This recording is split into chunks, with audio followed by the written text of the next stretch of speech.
করো। আর চৌগাছা গোলদারে পুকুরে পশ্চিমবঙ্গ মৎস্য দপ্তরের যে বড় মাছের প্রোগ্রাম, সেই বড় মাছের প্রোগ্রামে আমি যে মাছ পেয়েছি সেই মাছগুলো পুকুরে ছাড়া হলো। পশ্চিমবঙ্গ সরকারের বদন্যতায় ও চাকদা বিডিও অফিসের এবং মৎস্য দপ্তরের উদ্যোগে এই মাছটা চৌগাছা গোলদারি পুকুরে ফেলা হয়েছে। এই মাছগুলো বড় করে আমি বাজারে বিক্রি করব। ওই ব্লকের যে অফিসার আছে তাদের সামনে।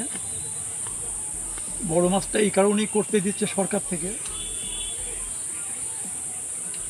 যে আমরা বিভিন্ন রাজ্য থেকে যে বড় মাছটা ক্রয় করি সেই বড় মাছটা যাতে আমাদের নিজেদের পায়ে দাঁড়াতে পারি, মাছটা অন্য জায়গাতে কিনতে না হয়, এই জন্যই এই বড় মাছের চাষটা শুরু হয়েছে।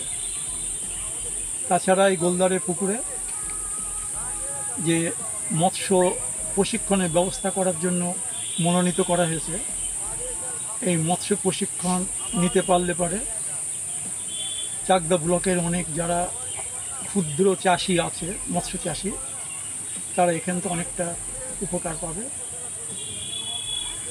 আর মাছ চাষে আমরা যাতে স্বাবলম্বী হতে পারি, ক্ষুদ্র মাঝারি যে মৎস্য চাষি আছে প্রত্যেককেই এই মাছ চাষের ব্যাপারে সচেতন হতে হবে এবং বৈজ্ঞানিকভাবে মাছের চাষটা করতে হবে।